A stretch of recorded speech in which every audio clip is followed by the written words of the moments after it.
नमस्कार साथियों, स्वागत है आपका अपने YouTube चैनल भाषा निकेतन में। साथियों, TGT एग्जाम 2022 में होगा, उसका ये प्रैक्टिस सेट चौथा है। तो साथियों, इसमें भी आपके 125 प्रश्न हैं, पूरा सेट है। तो चलिएगा वीडियो शुरू करेंगे। वीडियो शुरू करने से पहले चाहेंगे आप हमारे चैनल पर नए हैं तो साथियों प्लीज़ सब्सक्राइब करें और लाइक और शेयर भी करें। तो साथियों देखिएगा, पहला प्रश्न है, रसज्ञ रंजन किस सुप्रसिद्ध निबंधकार की कृति है? रसज्ञ रंजन आचार्य रामचंद्र शुक्ल, आचार्य हजारी प्रसाद द्विवेदी, बाबू गुलाब राय या कि आचार्य महावीर प्रसाद द्विवेदी? तो रसज्ञ रंजन साथियों आचार्य महावीर प्रसाद द्विवेदी। तो चलिएगा, अगला प्रश्न है हमारा, राष्ट्र की भाववाचक संज्ञा क्या होगी? बताइए, राष्ट्र से भाववाचक संज्ञा बताइए। राष्ट्रीय, राष्ट्रीय, स्वराष्ट्रीय, राष्ट्रीयता। देखिए, संज्ञा की बात है तो भाववाचक हो जाएगी राष्ट्रीयता। राम शब्द के षष्ठी एक वचन रूप क्या होगा? देखिए, एक वचन में इस तरीके से रूप चलेंगे। और षष्ठी का है तो रामः, रामम, रामेण, रामाय, रामात, रामस्य। तो ये हो जाएगा रामस्य, बी ऑप्शन से हो जाएगा। चलिएगा, पठ धातु की हम बात कर लेते हैं। तो पठ धातु के वर्तमान काल, वर्तमान माने लट लकार, वर्तमान माने लट लकार में बताना है मध्यम पुरुष। मध्यम माने प्रथम, मध्यम और उत्तम। तो मध्यम माने मध्य का बताना है। तो इसमें देखिए, पठती, पठता, पठंती, पठसी। तो ये हो जाएगा एक वचन में, ठीक है, बी ऑप्शन। देखते हैं आपका अगला प्रश्न है, आजन्म शब्द में समास कौन सा होगा? बहुब्री, द्वंद्व, अव्ययीभाव या कर्मधारय। देखिए, जिसमें हम अव्यय लगाएं वो अव्ययीभाव हो जाता है। अतिथि का पर्यायवाची शब्द क्या होगा? अमृतफल, उन्नयन, आगंतुक या अजन्म। देखिए, आगंतुक हो जाएगा। अब हम बात करेंगे, नई कविता के प्रवर्तक थे। नई कविता बताइए, नई कविता के प्रताप नारायण मिश्र, प्रेमचंद, भारतेंद्र हरिश्चंद्र या गणानंद। तो नई कविता के इसमें प्रवर्तक कौन माने जाते हैं, आप बताइएगा। देखिए, नई कविता के प्रवर्तक इसमें हम कहेंगे तो आपके भारतेंद्र हरिश्चंद्र हो जाएंगे। चलिए देखते हैं अगला प्रश्न क्या है, घनानंद की कृतियां किस भाषा की हैं? अवधी, खड़ी बोली, ब्रज या मैथिली? घनानंद की कृतियां बताइए। तो साथियों, ब्रज भाषा की हैं। हरिवंश राय बच्चन की आत्मकथा कितने भाग प्रकाशित हो गए हैं? एक, दो, तीन या चार? हरिवंश राय बच्चन की आत्मकथा के जो भाग हैं बताइएगा। तो साथियों, ये आपके हैं, कहें तो चार। कौन कितने हैं? चार हो जाएंगे। तो कौन कौन से हैं साथियों? देखिए, आत्मकथा, क्या भूलूं क्या याद करूं है, नीट का निर्माण, फिर और बसेरे से दूर और दस द्वार से सोपान तक। तो ये चार रचनाएं हो जाएंगी। चलिएगा, अगला हम प्रश्न देखते हैं, सही आरोही क्रम चुनिएगा। प्रयोगवाद, छायावाद, नई कविता, प्रगतिवाद, प्रगतिवाद, छायावाद, प्रयोगवाद, नई कविता। तो इनका सही क्रम क्या हो जाएगा, आप बताइएगा। तो साथियों देखिए, आपका इसमें सी ऑप्शन से हो जाएगा। छायावाद जो है आपका 1900 से 1918 से 1938 का है छायावाद। अब हम प्रगतिवाद की बात करेंगे तो 1938 से 1943 है। अब हम प्रयोगवाद की बात करेंगे तो साथियों ये 1943 से 1953 है। और हम जब नई कविता की बात करेंगे तो नई कविता 1953 से चली आ रही है, ठीक है। ये हो जाएगा आपका इस तरीके से। तो अगला प्रश्न है हमारा, सिर उठाना मुहावरे का सही अर्थ होगा? सिर उठाना, रंग उतर जाना, भेद प्रकट करना, बहुत पछताना या विद्रोह करना। क्या हो जाएगा सिर उठाना? तो साथियों, सिर उठाना हो जाएगा विद्रोह करना। रचना के आधार पर वाक्य के कितने भेद होते हैं? 6, 3, 8, 4। रचना के आधार पर वाक्य के भेद कितने होते हैं? तो साथियों, रचना के आधार पर वाक्य के 3 भेद होते हैं। एक तो आपका सरल वाक्य, संयुक्त वाक्य और मिश्र वाक्य, ठीक है। चलिएगा देखते हैं अगला प्रश्न क्या है, पश्चिमी हिंदी के अंतर्गत कौन सी भाषा नहीं है? बघेली, ब्रज, कन्नौजी या खड़ी बोली? बताइए कौन सी नहीं है पश्चिमी हिंदी के अंतर्गत? तो साथियों, बघेली नहीं है ये, ठीक है। अगला देखते हैं, नहुस नाटक लिखा गया है भारतेंद्र हरिश्चंद्र के द्वारा, वियोगी हरि के द्वारा, श्री मंगल सिंह के द्वारा या गोपाल चंद्र के द्वारा? नहुस नाटक बताइएगा। तो साथियों, गोपाल चंद्र गिरधरदास के द्वारा ये लिखा गया है। चलिए देखते हैं अगला प्रश्न क्या है, नीमा किस कवि की माता का नाम था? नीमा, रहीमदास, सूरदास, कबीरदास या मलुकदास? बताइए नीमा। तो साथियों, ये जो थे नीरू जुलाहा की पत्नी नीमा थी, तो कबीरदास, याद रखिएगा कबीरदास। अगला प्रश्न है हमारा, उदित उदयगिरी मंच पर रघुबर बाल पतंग बिकसे संत सरोसब हर्षे लोचन भ्रंग। ये बताइएगा इसमें कौन सा अलंकार हो जाएगा उदित उदयगिरी मंच पर? तो देखिए, यहाँ पर उदयगिरी की मंच से, रघुवर की माने राम भगवान की बाल पतंग से, संत की सरोज से और लोचन की भ्रंग से। यहाँ क्या हो रहा है, रूप दिया जा रहा है। तो यहाँ पर अगर हम कहेंगे तो आपका कौन सा अलंकार हो जाएगा? रूपक अलंकार हो जाएगा। चलिए देखते हैं अगला प्रश्न, विस्मय या आश्चर्य किस रस का स्थायी भाव है? विस्मय या आश्चर्य बताइए, वीर रस, हास्य रस, अद्भुत रस या रौद्र रस? साथियों देखिए, अद्भुत कोई चीज जब हमको लगती है, हम कहते हैं तो वो हमारे लिए विस्मयकारी या हम कहें आश्चर्यजनक वाली बात होती है। तो आपका अद्भुत रस हो जाएगा। चलिए देखते हैं अगला प्रश्न क्या है, शिव शंभू के चिट्ठी के लेखक हैं बाल मुकुंद गुप्त, बालकृष्ण भट्ट, प्रताप नारायण मिश्र या भारतेंद्र हरिश्चंद्र कौन हो जाएंगे शिव शंभू के चिट्ठे के, आप बताइएगा। तो साथियों शिव शंभू के चिट्ठे के आपके हो जाएंगे, आपका हम कहेंगे तो बाल मुकुंद गुप्त। कौन से हो जाएंगे? बाल मुकुंद गुप्त। ठीक है, चलिए देखते हैं अगला हमारा प्रश्न क्या है। भारतीय राष्ट्रीय काव्य धारा के किस कवि को एक भारतीय आत्मा कहकर संबोधित किया है? भारतीय राष्ट्रीय काव्य धारा के किस कवि को बताइए? एक भारतीय आत्मा, माखनलाल चतुर्वेदी, सूर्यकांत त्रिपाठी निराला, बालकृष्ण शर्मा, नवीन या की सुभद्रा कुमारी चौहान कौन हो जाएंगे, आप बताइएगा। तो साथियों ये आ जाएंगे आपके माखनलाल चतुर्वेदी, ए ऑप्शन सही है। अगला प्रश्न है कि मालती माधव के रचनाकार कौन है? भारवी, कालिदास, श्रीहर्ष या भवभूति? मालती माधव के रचनाकार कौन हो जाएंगे? तो साथियों मालती माधव के हैं आपके भवभूति। चलिए देखते हैं अगला प्रश्न है हमारा, जो तुम्हार अनुशासन पावो, कंदुक इब ब्राह्मण उठावो, कांचो गठ डारो फोरी, रोको मीर मुलक जिम तोरी। ये है जो पंक्तियां हैं, ये कौन सा रस है? वीर रस, रौद्र रस, हास रस या अद्भुत रस? बताइएगा कौन सा हो जाएगा, कौन सा हो जाएगा इसका सही उत्तर? तो साथियों देखिए इसमें हो जाएगा आपका रौद्र रस हो जाएगा। कौन सा हो जाएगा? रौद्र रस। चलिए देखते हैं वर्णमाला किसे कहेंगे? शब्द समूह को, वर्णों के संकलन को, शब्द गणना को या वर्णों के व्यवस्थित समूह को? तो साथियों सही उत्तर हो जाएगा इसका हम कहेंगे तो वर्णों के व्यवस्थित समूह को। बहुत ही सरल प्रश्न था। चलिए देखते हैं अगला प्रश्न क्या है। निम्नलिखित में शुद्ध वर्तनी का चयन करें, कवित्री, कवित्री, कवित्री या कवइत्री? तो डी ऑप्शन इसका सही है। इत्यादि का सही संधि विच्छेद क्या होगा? इति धन, इति धन आदि। चलिए इसमें कौन सा हो जाएगा? इति धन आदि, तो माने कि इसमें ईण संधि है। नारी विमर्श पर लिखने वाली पहली लेखिका है, नारी विमर्श पर लिखने वाली पहली लेखिका, महादेवी वर्मा, बंग महिला, शिवानी या सुभद्रा कुमारी चौहान? नारी विमर्श पर सबसे पहले किसने लिखा? तो साथियों बंग महिला ने लिखा। किसने लिखा? बंग महिला। ठीक है, चलिए देखते हैं अगला प्रश्न। गगन का विलोम क्या होगा? गमन, सॉरी गमन का विलोम बताना है। गमन का आना, उतरना, रुकना या आगमन? गमन का आगमन बताइए होगा कि नहीं? तो साथियों सही है आगमन। अगला प्रश्न, हिंदी का प्रथम कवि कौन है? सरहपा, सबरपा, देवसेन या कबीर? हिंदी का प्रथम कवि, तो साथियों हिंदी का प्रथम कवि सरहपा को माना जाता है। हिंदी के प्रारंभिक काल को वीरगाथा काल का नाम किसने दिया है? बताइए। आचार्य रामचंद्र शुक्ल ने दिया है, हजारी प्रसाद द्विवेदी ने, राहुल सांकृत्यायन ने, मिश्र बंधु ने? हिंदी के प्रारंभिक काल को वीरगाथा काल नाम किसने दिया है? आचार्य रामचंद्र शुक्ल ने दिया है। चलिएगा देखते हैं अगला प्रश्न क्या है। निम्नलिखित रासो ग्रंथ में कौन सा काव्य एक प्रेम का श्रृंगार काव्य? बताइए, एक प्रेम का श्रृंगार काव्य बताइए। बीसलदेव रासो, परमाल रासो, पृथ्वीराज रासो या जयमयंक जस चंद्रिका? बताइए कौन सा हो जाएगा आपका काव्य जो प्रेम काव्य है, श्रृंगार काव्य है? बताइए कौन सा हो जाएगा? तो साथियों सही हो जाएगा बीसलदेव रासो, उत्तर सही हो जाएगा। चलिए देखते हैं अगला प्रश्न। अगला प्रश्न हमारा हो जाएगा कि अष्टछाप के लेखक कवि नंददास किसके शिष्य थे? अष्टछाप के लेखक कवि नंददास, वल्लभाचार्य, रामानंद, विठलनाथ या विनोबाचार्य? बताइए कौन हो जाएंगे? तो साथियों सही उत्तर हो जाएगा विठलनाथ। चलिए देखते हैं अगला प्रश्न क्या है। प्रेरणा नामक कहानी रचित है नागेंद्र द्वारा, हजारी प्रसाद द्विवेदी द्वारा, जयशंकर प्रसाद द्वारा या प्रेमचंद्र द्वारा? किसके द्वारा है प्रेरणा? प्रेरणा कहानी के लेखक कौन है बताइए। तो साथियों ये हो जाएंगे आपके मुंशी प्रेमचंद्र। कौन से हो जाएंगे? मुंशी प्रेमचंद्र। अगला प्रश्न है, विद्यापति के कुल कितने ग्रंथों की रचना है? 10, 12, 16 या 14? विद्यापति की कितनी रचनाएं हैं बताइएगा। साथियों ये हैं इनकी 14 रचनाएं हैं। कितनी? 14। बिहारी सतसई में दोहे कितने हैं बताइएगा। 500, 718, 719 या 717? बिहारी सतसई में कितने दोहे हैं? तो साथियों बिहारी सतसई में 719 दोहे हैं। चलिए देखते हैं अगला प्रश्न क्या है। धूमिल को किस काव्यकृति पर साहित्य अकादमी पुरस्कार मिला है? धूमिल को बताइए। कल सुनना मुझे, सुदामा पांडे का प्रजातंत्र, संसद की सड़क तक या किसी पर नहीं? बताइए किस पर मिला है? तो साथियों ये मिला है आपको कल सुनना मुझे। चलिए देखते हैं अगला प्रश्न क्या है। शब्द की वह शक्ति जिसे वाच्यार्थ प्रकट होता है कहलाती है? शब्द की वह शक्ति जिससे वाच्यार्थ प्रकट होता है कहलाती है?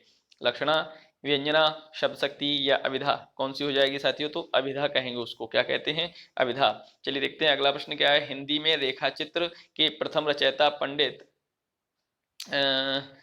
पंडित पदम सिंह शर्मा की रचना कौन सी है बताइएगा। कौन सी हो जाएगी? इसमें से कौन सी हो जाएगी आप बताइएगा। तो साथियों इसमें से जो रचना है पदम राग, पथ के साथी, 10 तस्वीरें या रेखा की रंग? बताइए कौन सी हो जाएगी इसमें। तो साथियों ये जो आपकी है वो हो जाएगी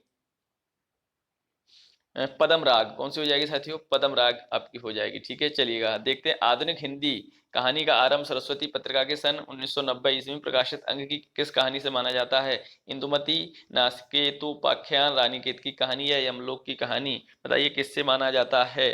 तो साथियों ये सही उत्तर हो जाएगा इसका, इंदुमती से माना जाता है, इंदुमती। ठीक है, और यह इंदुमती जो कहानी थी सरस्वती पत्रिका में 1900 में प्रकाशित हुई। श्रृंगार रस की स्थायी भाव बताइए, श्रृंगार रस का स्थायी भाव क्या हो जाएगा बताइए? शोक, रति, हास्य या उत्साह? तो रति हो जाएगा, क्या हो जाएगा? रति।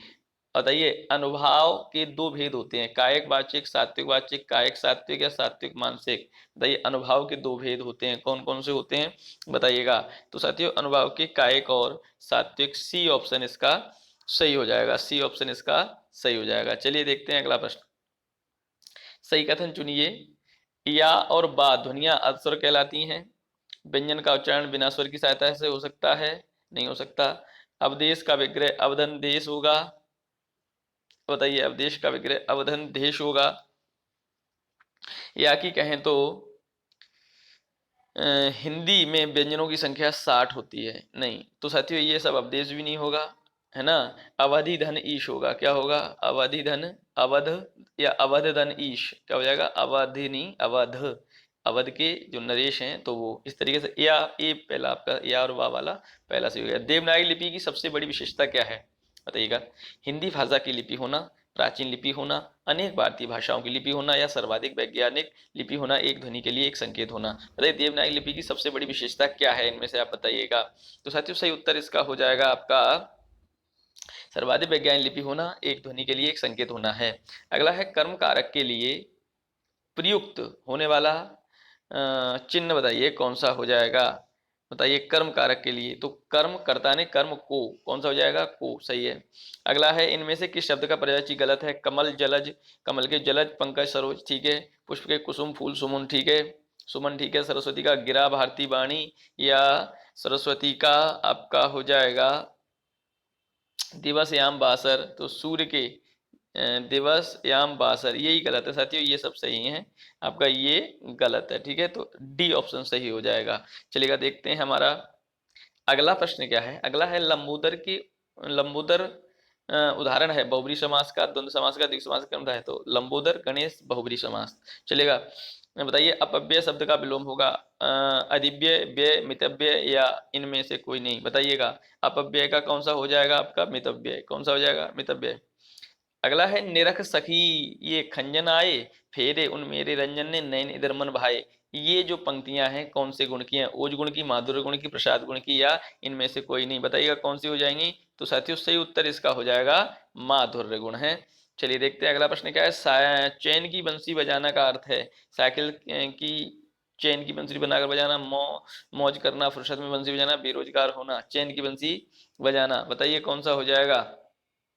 तो साथियों ये हो जाएगा आपका मौज करना, कौन सा हो जाएगा? मौज करना। अगला है रघुवंशम किसकी रचना है? व्यास, भरतमुनि, कालिदास या चाणक्य? तो साथियों ये सबको पता है कालिदास की रचना है। चलिए देखते हैं अगला प्रश्न क्या है।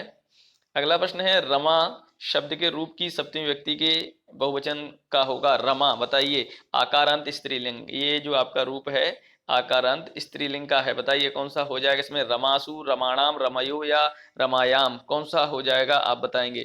तो साथियों सही हो जाएगा इसका रमासु हो जाएगा, कौन सा हो जाएगा? रमासु। चलिए देखते हैं अगला। अस्मद शब्द की तृतीय व्यक्ति के रूप बताइए। अस्मद अहम आवाम वयम, मया आवाभ्याम अस्माभि, मत आवाभ्याम अस्मत या सम अमाभ्याम अस्माकम। तो बताइए कौन सा सही हो जाएगा? तो मया आवाभ्याम और अस्माभि आपका अस्मद के तृतीय व्यक्ति के रूप हो जाएंगे। हिंदी साहित्य में निम्नलिखित पंक्तियों किसके द्वारा लिखी गई हैं? जदापि, सुजाति, लक्षणी, सुवर्ण, सरस, सुब्रत और भूषण विनुन विराज, यही कविता वनिता मित। तो ये बताइए किसका हो जाएगा? ये किसका हो जाएगा आप हमें बताइएगा। तो साथियों सही हो जाएगा इसका केशवदास की पंक्तियां, ये केशवदास की पंक्तियां हैं। चलिए देखते हैं अगला प्रश्न। अभिज्ञ शब्द का विलोम होगा भिज्ञ, सभिज्ञ, अनभिज्ञ या सुभिज्ञ? अभिज्ञ का क्या हो जाएगा? तो साथियों अभिज्ञ क्या हो जाता है? अनभिज्ञ। ये तो सभी समानार्थी हैं, अभिज्ञ के भिज्ञ, सभिज्ञ, सुभिज्ञ। ठीक है। उत्साह शब्द का विशेषण, उत्साह शब्द का विशेषण उत्साह, उत्साहित, उत्साह या उत्साही शब्द का विशेषण बताना है, क्या हो जाएगा? उत्साह शब्द का विशेषण हो जाएगा आपका उत्साहित। चलिए अगला प्रश्न हमारा, वीरांगना नामक उपन्यास के रचयिता हैं। वीरांगना बताइए किसका है? जयशंकर प्रसाद, रामनिश त्रिपाठी, जगन्नाथ या रामधारी सिंह दिनकर। वीरांगना किसका है? तो साथियों वीरांगना आपका है रामधारी सिंह दिनकर। किसका है? रामधारी सिंह दिनकर। इनकी रेणुका, हुंकार, रसवंती, कुरुक्षेत्र, परशुराम की प्रतीक्षा, रश्मिरथी, उर्वशी, नील कुसुम, कोयल, है ना, ये आदि रचनाएं हैं। अगले हम कहेंगे तो मोहन से चला नहीं जाता वाक्य में कौन सा वाच्य है? मोहन से चला नहीं जाता कर्मवाच्य, भाववाच्य, कर्तृवाच्य या इनमें से कोई नहीं। तो चला नहीं जाता इस तरीके जो वाक्य होते हैं आपके होते हैं भाववाच्य में। चलिएगा देखते हैं अगला प्रश्न। आज गणित के अध्यापक ने कक्षा नहीं ली। वाक्य के अर्थ के आधार पर वाक्य के भेद होंगे आज्ञावाचक, निषेधवाचक या कि प्रश्नवाचक या इच्छावाचक। कौन सा हो जाएगा आप हमें बताइए? तो शायद सही हो जाएगा निषेधवाचक। कौन सा हो जाएगा? निषेधवाचक, है ना। नहीं ली तो मनाही के अर्थ में आपका निषेधवाचक होता है। चलिए अगला प्रश्न है, निम्नलिखित में कौन सा शब्द पताका का पर्यायवाची होगा? झंडा, निशान, प्रस्तर या ध्वज। कौन सा पताका का पर्यायवाची नहीं है? बताइए कौन सा नहीं है? तो आप बताइएगा। तो साथियों सही उत्तर हो जाएगा प्रस्तर। प्रस्तर पत्थर का होता है। महाकवि कालिदास किस अलंकार के लिए प्रसिद्ध हैं? तो साथियों ये तो सबको पता है, उपमा अलंकार के लिए प्रसिद्ध हैं। अगला प्रश्न है हमारा, रज्जु शब्द का हिंदी अर्थ होगा? रज्जु बताइए, मछली, मेढक, रस्सी या घोड़ा। रज्जु, तो साथियों रज्जु का तो जो आंसर हो जाएगा आपका हो जाता है रस्सी। रज्जु माने रस्सी। अगला प्रश्न है आपका, जिसमें धैर्य ना हो के लिए एक शब्द है। अधर, धरातल, अधीर या धीरता। बताइए जिसमें धैर्य ना हो, जो जिसमें धैर्य ना हो वो अधीर होता है। आवरण शब्द का विलोम होगा अनावरण, आचरण, सुवर्ण, अवज्ञा। तो साथियों ये भी सही उत्तर है आपका, अनावरण ही होगा। अगला है आपका, निम्नलिखित शब्दों में से हनुमान का पर्यायवाची शब्द नहीं है? राम भक्त, पवन सुत, बजरंगबली या कपीश्वर। कौन सा राम भक्त का पर्यायवाची नहीं है? तो साथियों जो पर्यायवाची नहीं है वो आपका ए ही हो जाएगा। राम भक्त तो कोई भी हो सकता है, आप भी राम भक्ति हैं, इसलिए हनुमान जी के पवन सुत, बजरंगबली और कपीश्वर ये हो जाएंगे। चलिए देखते हैं अगला प्रश्न क्या है। मेवाती किस उपभाषा वर्ग की बोली है? मेवाती पूर्वी हिंदी, राजस्थानी हिंदी, बिहारी हिंदी या पहाड़ी हिंदी। मेवाती, मेवाती बताइए कौन सी की हो जाएगी? तो मेवाती जो आपकी है वो राजस्थानी हिंदी के अंतर्गत आती है। जयपुरी, मेवाती है, मालवी बोलियां ये सब राजस्थानी की हैं, ठीक है, याद रखेंगे। तो आपका सही उत्तर इसमें राजस्थानी हिंदी। निम्नलिखित में से कर्मधारय समास किसमें है? चक्रपाणी, चतुर्युगम, नीलोत्पलम या माता पिता। द्वंद्व समास, माता पिता, चतुर्युगम आपका द्विगु समास, चक्रपाणी आपका बहुब्रीहि समास और नीलोत्पलम आपका कर्मधारय समास। तो आपका सी ऑप्शन सही है। चलिएगा देखते हैं अगला प्रश्न क्या है। गौशाला शब्द में कौन सा समास है? गौशाला, गौशाला माने गाय के लिए शाला या गौ के लिए शाला, तत्पुरुष समास हो जाएगा। और वो भी आपका कौन सा तत्पुरुष समास हो जाएगा? संप्रदान तत्पुरुष समास। चलिए, वह सममात्रिक छंद जिसके प्रत्येक चरण में 24 मात्राएं होती हैं, प्रत्येक चरण में 11वीं और एवं 13वीं मात्रा पर यति होती है, कौन सा छंद होगा? देखिए ये जो 13-11 पर यति होती है साथियों, ये आपका दोहा होता है। और 11-13 पर माने दोहा का उल्टा जो यति होती है वो आपका सोरठा होता है। कौन सा होता है?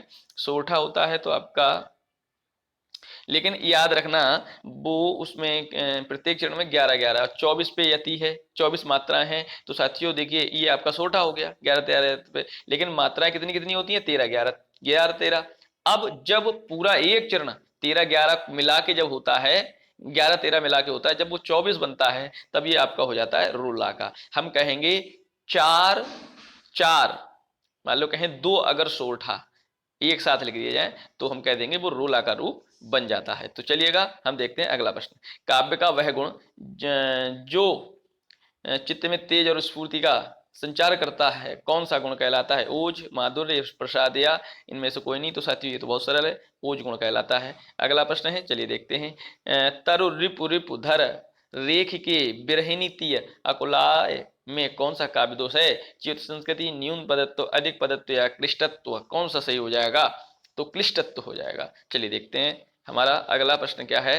रहीमन चुप ने बैठिए देख दिनन को फेर, और जब नी के दिन आए हैं बनत न लगे है देर, है ना। तो कौन सा हो जाएगा? दोहा, सोरठा, रोला और चौपाई। बताइए कौन सा हो जाएगा? तो साथियों सही उत्तर इसका हो जाएगा दोहा हो जाएगा। क्या हो जाएगा? दोहा हो जाएगा। देखिए याद रखिएगा इसके जो विषम मात्र छंद है और इसमें 13-11 13-11 पे यति होती है, याद रखिएगा। चलिएगा अगला है लखनऊ में आयोजित एक 1936 प्रगतिशील लेखक संघ के ऐतिहासिक आयोजन के अध्यक्ष कौन थे? 1936 में जो प्रगतिशील लेखक संघ के ऐतिहासिक आयोजन हुआ है, प्रेमचंद थे, जयशंकर प्रसाद थे, सूर्यकांत त्रिपाठी निराला थे, या कहेंगे मुल्कराज आनंद थे? कौन थे आप हमें बताएंगे। तो साथियों सही उत्तर इसका हो जाएगा प्रेमचंद जी थे। कौन थे? प्रेमचंद जी। हिंदी का प्रथम दुखांत नाटक कौन सा है बताइएगा। हिंदी का प्रथम दुखांत नाटक अंधेर नगरी, भारत दुर्दशा, रणधीर प्रेम मोहिनी या कलिकौतुक? बताइए कौन सा सही उत्तर हो जाएगा। रणधीर प्रेम का मोहिनी, रणधीर प्रेम मोहिनी। अगला प्रश्न है ध्रुव स्वामिनी नाटक की रचना किसने की है? ध्रुव स्वामिनी किसका था? ध्रुव स्वामिनी बताइएगा। तो साथियों ध्रुव स्वामिनी जो है आपको ये मालूम ही है, वैसे तो जयशंकर प्रसाद का ही है। चलिएगा अगला प्रश्न है विख्यात मार्क्सवादी समीक्षक हैं रामविलास शर्मा, शांतिप्रिय द्विवेदी, या कि आचार्य रामचंद्र शुक्ल, या कि रामस्वरूप चतुर्वेदी? कौन हो जाएंगे आप हमें बताएंगे। तो साथियों विख्यात मार्क्सवादी समीक्षक जो हैं हम कहेंगे तो रामविलास शर्मा हो जाएंगे। कौन हो जाएंगे? रामविलास शर्मा। चलिए देखते हैं अगला प्रश्न हमारा क्या है। अगला प्रश्न है आपका बंटी उपन्यास की लेखिका है मृदुला गर्ग, कृष्णा सोबती, उषा प्रेमवदा या मन्नू भंडारी? कौन हो जाएंगी आप हमें बताएं। कौन हो जाएंगी? तो साथियों बताइएगा आपका बंटी कौन हो जाएगा? उत्तर कौन सा हो जाएगा? तो साथियों सही उत्तर हो जाएगा मन्नू भंडारी। ठीक है, याद रखिएगा। चलिए देखते हैं अगला प्रश्न हमारा क्या है। अगला प्रश्न है जो पहले कभी ना हुआ उसके लिए एक शब्द बताइए। अद्भुत, अभूतपूर्व, अपूर्व या अनुपम? कौन सा सही उत्तर हो जाएगा? तो साथियों जो कभी ना हुआ वो अभूतपूर्व कहा जाता है। चलिए देखते हैं अगला प्रश्न। आंख की किरकिरी होने का अर्थ क्या है? आंख की किरकिरी अप्रिय लगना, धोखा देना, कष्टदायक होना या बहुत प्रिय होना? आंख की किरकिरी बताइए कौन सा हो जाएगा। आंख की किरकिरी मुहावरे का अर्थ अप्रिय लगना। क्या हो जाएगा साथियों? अप्रिय लगना। अगला प्रश्न है भाषा की सबसे छोटी इकाई कौन सी है? शब्द, व्यंजन, स्वर या वर्ण? कौन सी हो जाएगी साथियों? भाषा की सबसे छोटी इकाई कौन सी हो जाएगी? तो साथियों सही उत्तर है वर्ण होती है। अगला है कान भरना मुहावरे का अर्थ क्या है? धोखा देना, चाणक होना, चुगली करना या असर न होना? कान भरना बताइए कान भरना का क्या हो जाएगा? कान भरना चुगली करना। अलौकिक का शुद्ध शब्द होगा और ये अलौकिक है। अलौकिक अलौकिक अलौकिक या कि आलोकुक? क्या हो जाएगा? तो साथियों से उत्तर हो जाएगा आपका अलौकिक होगा, अलौकिक नहीं अलौकिक। अगला शब्द है देव कवि किस जिले के थे? मैनपुरी, बनारस, गोरखपुर या इटावा? देव कवि कहाँ के थे? तो साथियों देव कवि जो थे इटावा के थे। अगला है विनय पत्रिका नामक ग्रंथ की रचना किसने की है? मलुकदास, गोस्वामी तुलसीदास, विक्रमादित्य या केशवदास? तो साथियों विनय पत्रिका तुलसीदास जी की सुंदर कृति है जो आपकी ब्रजभाषा में है। पृथ्वीराज रासो महाकाव्य की रचयिता कौन है? हेमंत हेमचंद चंद्रबरदाई, परमाल, अमीर खुसरो? पृथ्वीराज रासो चंद्रबरदाई की रचना है। बहुत सरल प्रश्न है। अगला प्रश्न है अनुष्टुप है एक छंद, अलंकार, अनुष्ठुप छंद है, आपको सबको पता है। अगला प्रश्न है शुद्ध वाक्य चुनिए, इसमें से शुद्ध वाक्य चुनना है और 4 आपके अशुद्ध हैं। मुरझाया हुआ फूल वर्षा की फुहार से अविसिंचित होकर पुनः खिल उठा। मुरझाई हुआ फूल तो ये तो गलत है। मुरझाया हुई फूल ये भी गलत है। मुरझाया हुआ फूल वर्षा के फुहार से अविसिंचित होकर पुनः खिल उठे, तो अब देखिए ये भी गलत है क्योंकि खिल उठे ये भी गलत है। तो साथियों आपका ए ऑप्शन जो है सही हो जाएगा। ठीक है साथियों। चलिए साथियों अगला देखते हैं। अगला हमारा प्रश्न है किस इतिहास लेखक ने अपने इतिहास ग्रंथ में लगभग 5000 कवियों का विवरण दिया है? मिश्रबंधु, शिव सिंह सेंगर, आचार्य रामचंद्र शुक्ल या सर जॉर्ज गियर्सन? किसने दिया है बताइएगा। तो साथियों सही उत्तर इसका हो जाएगा आपके मिश्रबंधु ने दिया है अपनी पुस्तक मिश्रबंधु विनोद में। तो साथियों पहला ऑप्शन आपका सही है। चलिए देखते हैं अन्याय अनन्याय सॉरी अनन्याय अन्यान्य शब्द का संधि विच्छेद क्या होगा? बताइए आदन्यान्य, अन्य धन अन्य, या अन धन अन्य या अन्याधन अन्य? तो अन्य धन अन्य हो जाएगा, दीर्घ संधि हो जाएगी। ठीक है साथियों याद रखिएगा। शिशुपाल बदम के रचनाकार कौन है? शिशुपाल बदम कौन हो जाएंगे? भामह, भारवी, कुंतक या माघ? शिशुपाल बदम किसका है? तो साथियों याद रखिएगा माघ का है, कवि माघ। अगला श्रीहर्ष का ग्रंथ कौन सा है? श्रीहर्ष का ग्रंथ कौन सा है? हिति, हरिवंश, नैषध काव्य, राजतरंगिणी या मेघदूत? कौन सा हो जाएगा आप बताइएगा। तो साथियों उत्तर सही आपका हो जाएगा इसमें से नैषद वाक्य, नैषद काव्य कौन सा हो जाएगा इसमें, नैषद काव्य। अष्टाध्यायी के कवियों का की संख्या कितनी है, 8 है, कितनी है, 8 है। चलिए अगला है, श्रृंगार के बादशाह रस का सम्राट किस कवि को माना जाता है, श्रृंगार के बादशाह रस का, तुलसीदास, सूरदास, नंददास या कृष्णदास, बताइए श्रृंगार के बादशाह रस का, बताइए। तो साथियों सही उत्तर हो जाएगा आपका सूरदास। भक्ति रस का प्रारंभ कहाँ से हुआ है, पूर्वी भारत, दक्षिणी भारत, पश्चिमी भारत या कि उत्तरी भारत, बताइएगा सही उत्तर क्या हो जाएगा। तो सही उत्तर है आपका दक्षिणी भारत से हुआ है। अगला है, सूरदास के दष्टकूट पर किस काव्य ग्रंथ में संकलित है, बताइएगा। सूरदास के दष्टकूट, सूरसागर, साहित्य लहरी, सूरसारावली या इनमें से कोई नहीं, किस में संकलित है आप बताइएगा। तो साथियों से उत्तर इसका हो जाएगा, हम कहेंगे तो 118 दृष्टिकूट पर साहित्य लहरी में पाए जाते हैं, 118 उत्तर। अगला है, जयशंकर प्रसाद की कामायनी की भाषा है सदुपड़ी, अवधी, ब्रजभाषा या खड़ी बोली। कामायनी किस भाषा में है, तो साथियों ये आपकी खड़ी बोली में है, किस में है, खड़ी बोली में है। चलिए, समय के आरोही क्रम में कौन सी रचना पहले आई, समय के आरोही क्रम में, अंधेर नगरी, त्यागपत्र, आत्मनेपद या तुम चंदन हम पानी, बताइएगा। तो साथियों याद रखेंगे, इसका सही उत्तर आपका हो जाएगा अंधेर नगरी रचना सबसे पहले आई है, ठीक है, याद रखेंगे। इनमें से कौन सा ग्रंथ केशव का नहीं है, रामचंद्र का, कविप्रिया, विज्ञान पंक्ति या भाषा भूषण, कौन सा हो जाएगा, जो किनका नहीं है, केशव जी का नहीं है। तो विज्ञान पंक्ति, रामचंद्र का, कविप्रिया ये सब हैं, भाषा भूषण नहीं है। कौन सा नहीं है, भाषा भूषण नहीं है, ये आपके राजा जसवंत सिंह का है, किसका है, राजा जसवंत सिंह। चलिए अगला है, वैदेही वनवास नामक काव्य लिखा गया है, वैदेही वनवास, बताइए देव ने, अयोध्या सिंह उपाध्याय ने, बद्री नारायण चौधरी ने या कि भारती हरिश्चंद्र ने, किसने लिखा है आप हमें बताएंगे। तो साथियों ये सही हो जाएगा आपका अयोध्या सिंह उपाध्याय। अगला है, रत्नाकर शब्द किस कवि के साथ जुड़ा है, रत्नाकर, हर्षन, जगन्नाथ दास रत्नाकर या बद्रीनारायण या भिखारी, तो जगन्नाथ दास रत्नाकर सही है। रंग में भंग नामक काव्य कृति रचयिता है भगारीदास, मलुकदास, मेदिसण गुप्त या तुलसीदास, बताइए कौन हो जाएंगे। रंग में भंग, रंग में भंग किसने किया है, रंग में भंग बताइए। तो साथियों ये किया है मेदिसण गुप्त ने, रंग में भंग किया है। अगला है, तिरंगा शब्द में समास होगा, द्वंद्व समास, अव्ययभाव, द्विगु समास या क्रमधारय, बताइए कौन सा हो जाएगा। देखिए संख्यावाची द्विगु होता है, संख्यावाची। रामचरितमानस में कुल कितने कांड हैं साथियों, ये तो सबको पता है, 7 कांड हैं। भागवती उपन्यास की रचयिता कौन है, भागवती उपन्यास की रचयिता कौन है, तो साथियों बताइएगा, पंडित श्रद्धाराम फिलौरी, ज्ञानेन्द्र, रामवृक्ष मैनपुरी या गे, तो भागवती श्रद्धाराम फिल्लौरी। चलिए देखते हैं, अखरावट के काव्य कृति के रचयिता कौन है, अखरावट, बताइए अखरावट रचयिता कौन है, मलिक मोहम्मद जायसी, कुतुबन, मंजन या उस्मान। अखरावट, अखरावट किसकी है, तो मलिक मोहम्मद जायसी की है। और पद्मावत किसकी है, ये भी आपके मलिक मोहम्मद जायसी की है।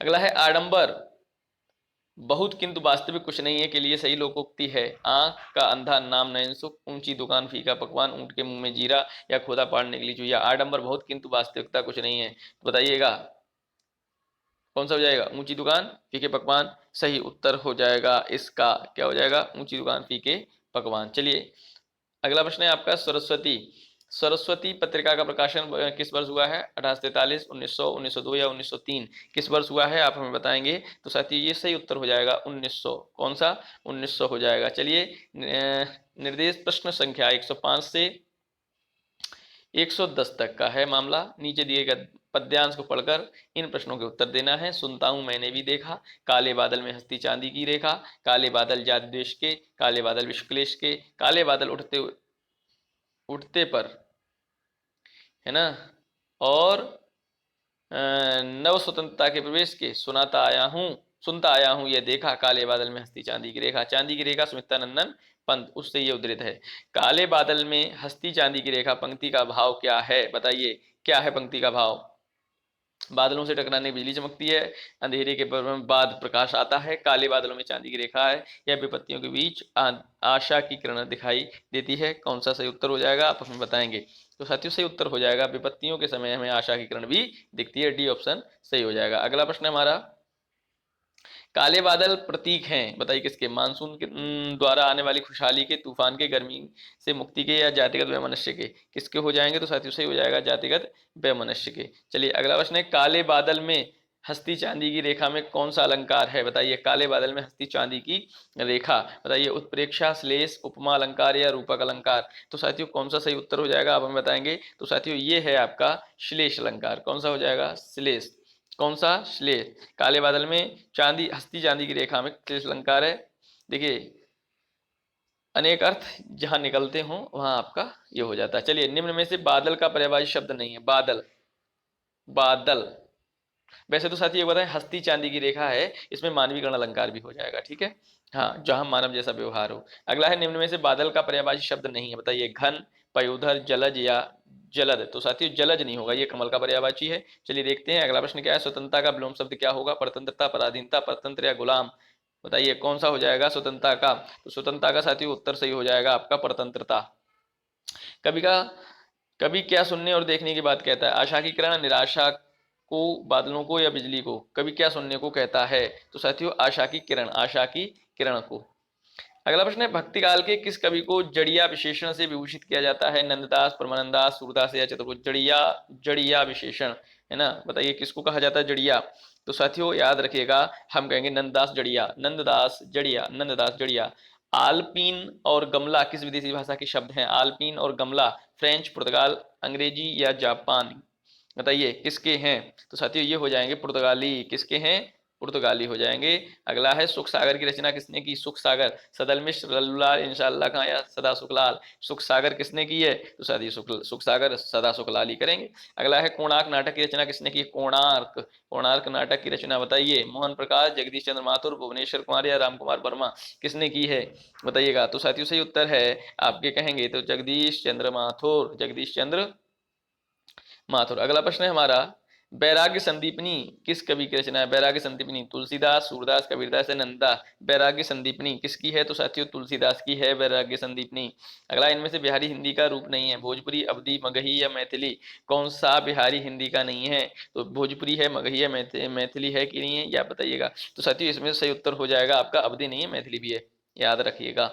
अगला है आपका प्रश्न दिए हैं 117 से 125, ये गद्यांश है, इसको पढ़कर हमको इसके उत्तर देने हैं। चलिए गद्यांश पढ़ते हैं। आधुनिक शिक्षा का नतीजा हमने देख लिया, हमने उस शिक्षा का नतीजा भी देख लिया जिसमें विकसित विज्ञान का सबसे महत्वपूर्ण स्थान है, जिसके कारण व्यक्ति को कहीं भी या कितना भी मिलने के बावजूद तृप्ति नहीं होती। इसका कारण यही है कि शिक्षा के स्वाभाविक और आवश्यक अंगों को छोड़कर हमने ऐसे विषयों पर अधिक ध्यान दिया है जो कि मनुष्य को एक तरफा विकास करते हैं, जिनके कारण व्यक्तित्व का बड़े से बड़ा भाग तृप्त रह जाता है। बाल्यावस्था में भी कला शिक्षा को भी अभी तक उचित स्थान नहीं मिला। जहाँ मिलता भी है वहाँ बच्चा 11-12 वर्ष का होते ही उसके शिक्षा क्रम से कला प्रवृत्तियों का निकाल दिया जाता है। ऐसा ही हर्बर्ट रीड ने कहा है। देखिए हर्बर्ट रीड क्या कहते हैं, हमारा अनुभव हमें बताता है कि हर व्यक्ति 11 साल की उम्र के बाद किशोर अवस्था के उसके बाद भी सारे जीवन काल तक किसी ना किसी कला प्रवृत्ति को अपने भाव प्रकटन का जरिया बनाए रख सकता है। आज के सभी विषय जिन पर हम अपनी एकमात्र श्रद्धा करते हैं, जैसे गणित, भूगोल, इतिहास, रसायन शास्त्र और यहाँ तक कि साहित्य भी जिस तरह से पढ़ाए जाते हैं, उन सब की बुनियाद तार्किक है। इन पर एकमात्र जोर देने के कारण कला प्रवृत्तियां जो भावना प्रधान होती हैं, पाठ्यक्रम के करीब करीब निकल जाती हैं। ये प्रवृत्तियां केवल पाठ्यक्रम से ही नहीं निकल जाती बल्कि तार्किक विषयों से महत्व देने के कारण व्यक्ति के दिमाग से भी बिल्कुल निकल जाती हैं। किशोर अवस्था को इस तरह के गलत रास्ते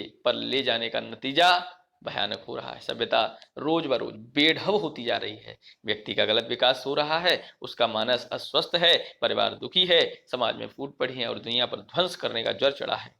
इन भयानक अवस्थाओं को हमारा ज्ञान विज्ञान सहारा दे रहा है। आज की तालीम इसी दौर में साथ दे रही है। तो चलिएंगे अगला प्रश्न देखेंगे। अगला है, ज्ञान विज्ञान को बहुत अधिक महत्व देने का कारण क्या है? समाज में विभाजन हो रहा है, या कि व्यक्ति सृजन की राह पर है, व्यक्ति विध्वंस की राह पर है, समाज में उन्नति कर रहा है? बताइए सही उत्तर क्या हो जाएगा? तो सही उत्तर हो जाएगा समाज में विभाजन हो रहा है। अगला प्रश्न है हमारा, किशोरावस्था में तार्किकता, प्रधानता और भाव के अभाव में रास्ता कपना होगा। ज्ञान, प्रगति, कर्म या पतन? कौन हो जाएगा बताइएगा? तो साथियों ये हो जाएगा पतन। अगला है, इनमें से कौन सा शब्द समूह से भिन्न है? स्वाभाविक, साहित्यिक, अव्यक्ति या कि तार्किक? कौन सा हो जाएगा बताइएगा? स्वाभाविक, साहित्यिक, अव्यक्ति या तार्किक? कौन सा हो जाएगा? तो साथियों देखिए इसमें जो है वो अलग है, बताइए कौन सा हो जाएगा? तो साथियों अव्यक्ति हो जाएगा। अगला है, आज की तालीम भी इस दौर में साथ दे रही है, पाक में निपात है है ना। बताइए भी इसमें आदि, आज की तालीम भी, तो भी आपका निपात है, जो किसी वाक्य में जोड़ दे या जोड़ देने का काम करे वो आपका निपात है। विकसित शब्द में प्रत्यय होगा इत ता सत सित, तो इत हो जाएगा। अगला प्रश्न, अनुच्छेद के आधार पर कहा जा सकता है कि आधुनिक शिक्षा का नतीजा दुखद है, औसत है, पता नहीं या सुखद है। बताइए कैसा हो जाएगा। तो साथियों ये तो भैया दुखद है। चलिए देखते हैं अगला प्रश्न, आधुनिक शिक्षा में किस विषय को सबसे अधिक महत्व दिया जाता है। भाषा को, विज्ञान को, इतिहास को, कला को। इसको महत्व दिया जा रहा है सबसे अधिक, तो विज्ञान को दिया जा रहा है। किसको दिया जा रहा है, विज्ञान। चलिए देखते हैं अगला प्रश्न क्या है, अनुच्छेद के आधार पर हमें किस पर सर्वाधिक ध्यान देने की जरूरत है। कला प्रवृत्ति, किशोरावस्था, बाल्यावस्था या विज्ञान पर, किस पे ज्यादा हम कह सकते हैं ध्यान देने की जरूरत है। तो साथियों कला प्रवृत्ति पर भी ध्यान देने की जरूरत है। चलिए देखते हैं अगला प्रश्न क्या है हमारा। अगला है अनुच्छेद के अनुसार गणित, भूगोल, इतिहास आदि विषय भाव प्रधान, कला प्रधान, बोध प्रधान या तर्क प्रधान। तो साथियों ये तो साथियों तर्क प्रधान ही है। तो साथियों 125 आउट ऑफ कितने आए हैं आप जल्दी हमको सेक्शन में बता दीजिए, कमेंट सेक्शन में, ठीक है। तो चलिएगा, सेशन कैसा रहा कमेंट करिए। और आप साथियों हमारे चैनल पर नए हैं तो प्लीज़ उसको सब्सक्राइब कर लीजिए, आपके बहुत आभारी रहेंगे। इस चीज़ से हमको मोटिवेशन भी साथियों मिलता है। ये बात भी ध्यान रखिए कि हम आपके लिए ये वीडियो बना रहे हैं, आप तक पहुंचा रहे हैं। इसके बाद आप अगर सब्सक्राइब करेंगे, लाइक करेंगे, शेयर करेंगे, इससे आपको मोटिवेशन मिलेगा और हम और कोशिश अच्छी करने का प्रयास करते रहेंगे। तो चलिएगा फिर मिलेंगे अगले सीजन के साथ, अगले वीडियो के साथ। तब तक के लिए नमस्कार, धन्यवाद।